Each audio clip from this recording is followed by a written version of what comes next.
Here are regular nouns in English.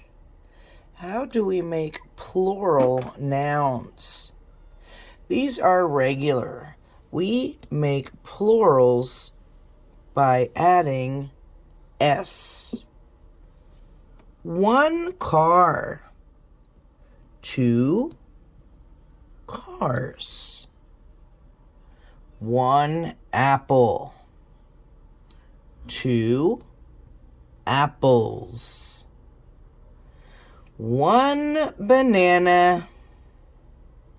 2 bananas. 1 goat. 2 goats.